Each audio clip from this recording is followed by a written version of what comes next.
friends, and welcome back to Storytime here on Build-A-Bear Radio.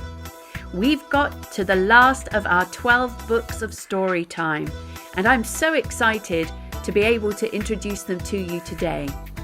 We're going to start by hearing from Anika Aldamuy Denise, who's going to tell us all about her picture book about the wonderful, wonderful actress Rita Moreno.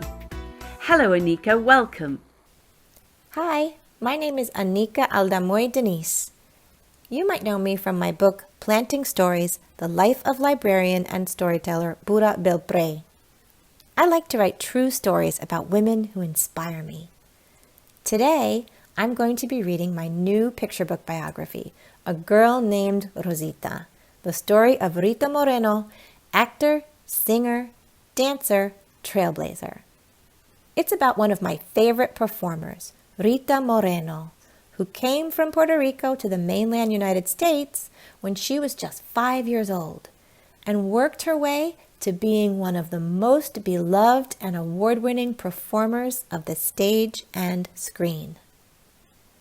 This book is available at your local independent bookstore and online, wherever books are sold. So here it is, A Girl Named Rosita, written by me, published by HarperCollins, and illustrated by Leo Espinosa.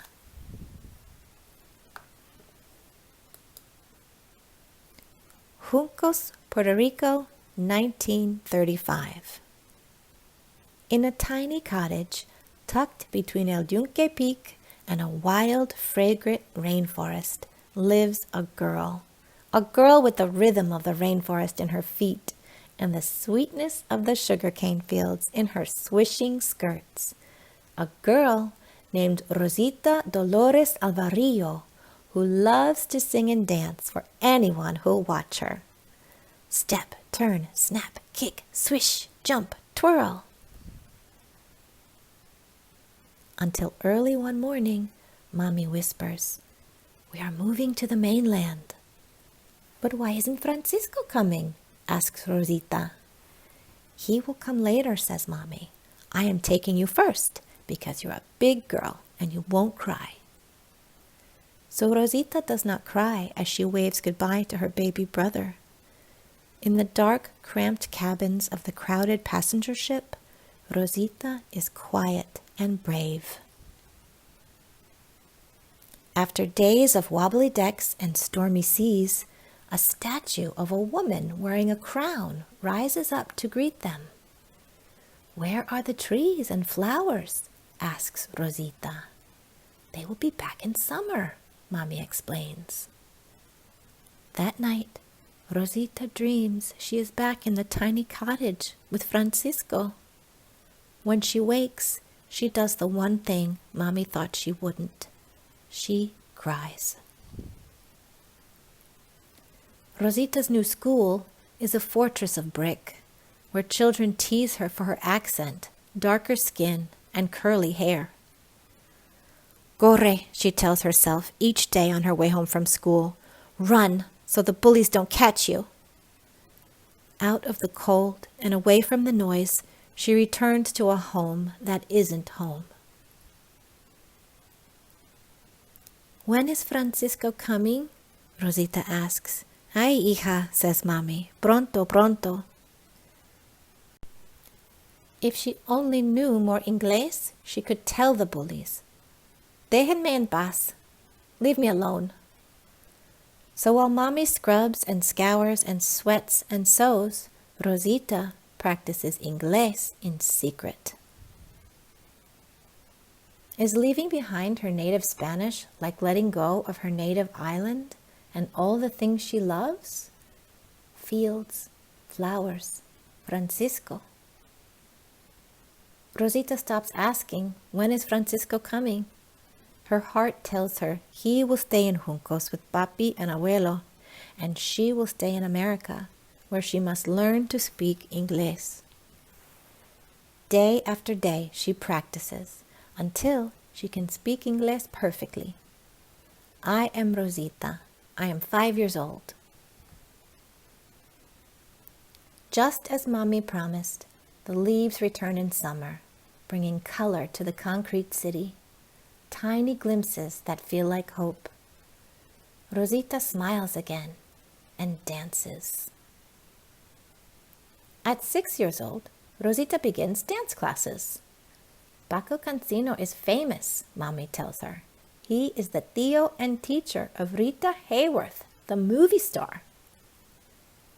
Dancing the Sevillanas, Rosita is a bird rising above the rooftops, speaking a language that is all hers. Forward, forward, back, back, kick, pasada, right swing, back, side, hold, ole! After 3 long years of lessons, Paco Cancino pronounces her ready to perform on a real stage. The music begins. Strum, strum, strum. Rosita takes a breath. Clap, clap, clap. On stage, she is home. Soon, Rosita is dancing for the troops, acting on the radio, and recording Spanish versions of hit Hollywood movies. Why not me? Thinks Rosita, seeing the studio starlets sparkle on the screen. I can be a leading lady too. When Rosita is 16, Mommy marries Eddie Moreno, and Rosita decides she will take his name. She chooses the last name Moreno, not because she loves Eddie like a father. Mostly he seems like a stranger, but because it's easier for American casting directors to pronounce. And Rosita is ready to be a star. Then a miracle happens. Louis B. Mayer, the head of MGM Film Studios, wants to meet her. Her palms are sweating as she shakes the hand of the man who can change her life. Sign her, Mr. Mayer says with one look at Rosita. Rosita Dolores Alvarillo Moreno is on her way to Hollywood. In Hollywood, Rosita's name changes again. This time the movie studio chooses. Ruby Fontino? Marcy Miranda? Orchid Montenegro? Please, she prays, anything but Orchid. I've got it, says the casting director. How about Rita, after Rita Hayworth? From that day forward, Rita Moreno she will be. Rita Moreno is ready for Hollywood, but Hollywood isn't ready for Rita Moreno. Years after teaching herself to speak perfect Inglés, she must fake an all-purpose accent to play maidens, slaves, and Spanish Spitfires, the only roles Hollywood will give to a Latina. Some days she wants to quit, but she's come too far to give up. One day she will play an authentic character who is bold, proud, strong. In 1959, the newspapers announced that Hollywood is making West Side Story, the hit Broadway musical, into a movie. This film, this part, is everything Rita's been waiting for. She auditions for Anita, a proud Puerto Rican female lead. For a month she practices. Step, turn, snap, kick, swish, jump, twirl. When the test cameras roll, she is Rosita again, back in the concrete city. Corre, run, out of the schoolyard, past the bullies in the streets. Tears, anger, fear, and scene. Jaws drop at Rita's emotional performance. Then, cue the music. Horns, strings, percussion. Step, turn, snap, kick, swish, jump, twirl. The role is hers. Rita is Anita. Bold, proud, strong. New York City, 1962. In barrios throughout the city, Puerto Ricans gather around their television sets to watch the 34th Academy Awards. No Puerto Rican or any Latina has ever won an Oscar. A sacred silence descends. A collective breath is held. Who will take home the award? May I have the envelope, please? Rita Moreno in West Side Story. She won, she won, she did it, her fans cry. I can't believe it, says a stunned Rita, clutching her golden statue. With the pride of her people on her shoulders, Rosita Dolores Avarillo from Juncos has made history. And that's the end. Thank you for listening to the true story of a girl named Rosita, the story of one of my favorite performers ever since I was a little girl, Miss Rita Moreno. Thanks, everybody. Thank you, Anika. That is such an inspiring story. It seems so right that one of our last books should be there reminding us that the world is what we make of it. Now, our very last book is literally taking us out of this world. Here to tell us all about the alien adventures of Finn Caspian is Jonathan Messenger. Hi, my name is Jonathan Messenger, and I'm the author of The Alien Adventures of Finn Caspian, The Fuzzy Apocalypse. So, The Alien Adventures of Finn Caspian is a podcast that I make with my son Griffin, and these books are based on the characters from that podcast. And the idea is that Finn is the first kid ever born in space. He's born on the famous Marlow 280 Interplanetary Exploratory Space Station. And the space station travels throughout the universe looking for a planet where humans could one day live. And Finn and his friends, Abigail, Elias, and Vale, travel down to various planets to explore them as part of Explorers Troop 301. And their job there is to check it out, see if it's safe, and if there are any aliens on that planet that need help, their mission is to help the aliens. And of course, Finn can't do this alone. He has his friends, and he has his trusty robot whose name is Foggy.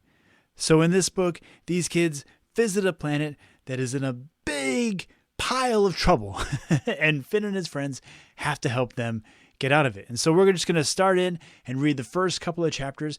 If you're interested in the book, you want to learn more, you can go to finncaspian.com/books to find links to buy the book or get it from your local bookstore, or even better, from your local library. So please enjoy The Alien Adventures of Finn Caspian, The Fuzzy Apocalypse. Chapter 1, On the Clock. Thank you so much for agreeing to stop our planet from exploding. You have 17 minutes. Step right this way, please. Finn Caspian looked at his best friend, Abigail Obaro. Besides being his best friend, she was captain of Explorers Troop 301. He wanted to make sure she was hearing the same thing he was. As far as he could tell, the aliens who were talking to them had no mouths. Their words seemed to just show up in his head. So he needed to make sure he wasn't imagining the whole planet exploding thing. He could see Abigail had heard it too. She didn't say anything, but she reached up and twirled her finger around the outside of her space helmet as if she were twirling her dark, frizzy hair. It was the same thing she did anytime she got lost in thought. She looked confused and also up for a challenge, which was the mix of emotions that usually got them into the worst trouble. "Let's go," shrugged Abigail. Finn followed Abigail, and Abigail followed the little gray creatures. As the chief detective of Explorers Troop 301, Finn had seen plenty of aliens in his time. He'd seen extraterrestrials as big as planets, two-headed creatures, and aliens made of rock, ice, and lava, just to name a few. But these little beings were different. They were short and gray, with 4 eyes and no mouths. They had large heads, which was common among aliens, but their skulls were all strangely translucent. It was like their heads were balloons someone had inflated just a bit too much, and you could see into them. Finn could barely make out the brains inside. They looked like glowing purple tennis balls with electric currents coursing through them. Watch your step. Finn nearly tripped on the step leading up to a cobblestone pathway. Again, the words had appeared in Finn's head. He noticed this time that the brains in the aliens' heads glowed brighter when they spoke. He looked back at his friend Elias Carreras, who was playing with the walkie-talkie built into the sleeve of his spacesuit.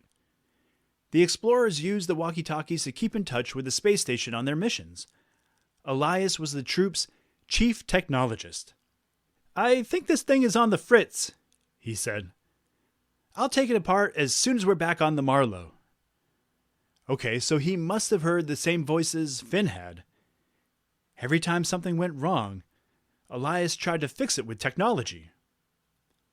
Finn stood on his toes to catch a glimpse of his oldest friend, Vale Gill, the troop's sergeant-at-arms, whose dark brown eyes seemed to be searching the sky for... "Did he say this place is going to blow up?" yelled Vale. "Why are we still here? And how are they talking without mouths? It's like their words are in my brain. I got word brain. Am I going crazy?" Finn never really had to read Vale's expressions to know what he was thinking. The final member of Explorers Troop 301 to follow the little aliens was Foggy, Finn's robot.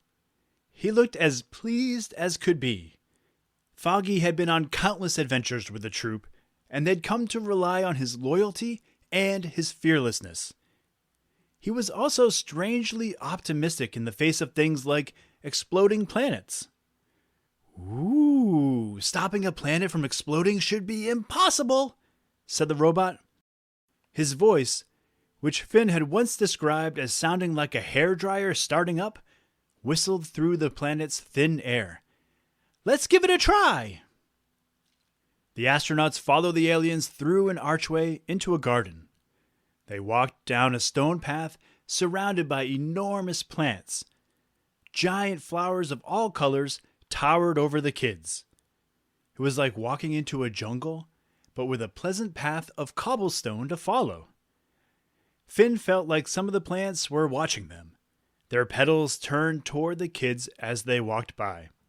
Typically, the Marlow's Kid Explorer troops only visited planets that had already been scouted. The space station scientists would scan the planet to see if it was dangerous. If they decided it was safe, the kids would go down and check it out. It was their version of school. Rocket off to far-flung planets and study them. This time, however, Troop 301 had been headed toward a different planet, when something on this planet had lassoed their ship and dragged them down to its green surface. "I still don't like that they took control of our pod," said Abigail, who always piloted their ship. "Let's hope they don't take control of our brains, too," said Finn. "Ha ha ha ha ha ha ha!" The aliens laughed. "We can't control your brains, only speak directly to them. 16 minutes until the explosion, by the way. Please hurry." The kids ducked under the low branches of a tree and came out the other side into a large atrium. 3 giant gray aliens stood waiting for them. Finn didn't like the look of these aliens. While the ones they'd first met had seemed harmless enough, something about these giants was more menacing. They had 4 eyes like the others, but big, gaping mouths too, and they nervously shuffled their feet as if they were going to charge like rhinos. "Let me guess," said Vale. "These are the guys who are going to destroy your planet in 16 minutes? 15 minutes now." The tiny aliens' brains all glowed bright purple. "And no, these are simply the..." 15! One of the massive aliens boomed. It leapt in fright, and all 3 of the giants started running straight at the explorers. Chapter 2. A Robot, a Dream, and a Spitball. Finn, Abigail, Elias, and Vale were not just an explorer troop. They were also best friends. They had been since they were little, when they'd play hide-and-seek on the captain's bridge. Finn and Abigail liked to hide in the Marlow's map room. Elias would sneak into the robot room to watch the engineers work. Vale would look all over for them, armed with a straw full of spitballs. As they got older, their parents saw that the four of them were a great team and put them together into Explorers Troop 301. They began training to explore the galaxy. Finn discovered that his love of puzzles could serve him well on an alien planet. Elias got to tinker with robots, and Vale discovered a love of battles. Well, simulated battles, like video games. He wasn't quite as brave on strange planets. It was clear from the start that Abigail was their leader. She had the most courage, she had the most sense, and, unlike her friends, she could make a decision in less than 20 minutes. The four of them trained for hours together on the Marlow. When they weren't practicing, they were playing practical jokes on each other, like the time Vale filled Finn's space helmet with mint jelly and told him it was alien slime. The biggest day for a kid on the Marlow, though, was their 8th birthday, when they got their very own robot. Troop 301 hadn't been complete until Finn's 8th birthday, when he got a robot built especially for him. Foggy. Elias had helped his parents build Foggy, pulling the design from his overstuffed notebook of robot drawings. Foggy wasn't a high-speed, high-tech robot with laser cannons and supersonic jets. In fact, his head looked like a wedge of cheese balanced on top of a pencil. But he had something hardwired into him, something that no amount of plugins or add-ons could give him. Foggy had a love of adventure, which was probably why, when those 3 giant aliens charged at the kids and the 4 of them got ready to scatter, Foggy yelled, "Tally-ho!" and flew straight at the monsters. It wasn't his best idea. All right, thanks so much. If you want to learn more, go to finncaspian.com/books, and thanks for listening. What an original story. Buddy Bear and I want to know what's happening with Finn and Foggy and the rest of the gang, so we're going to have to read on and find out. What a great way to end our 12 books of story time. We had one book that reminds us of how wonderful this world can be, and another book that reminds us of how extraordinary other worlds might be. We've come to the end of this year's books here on Storytime on Build-A-Bear Radio, but don't forget to tune in with us for more exciting books to come in the new year. Until then, it's goodbye from me, Victoria, and goodbye from Buddy Bear here on Build-A-Bear Radio. Happy New Year, everyone!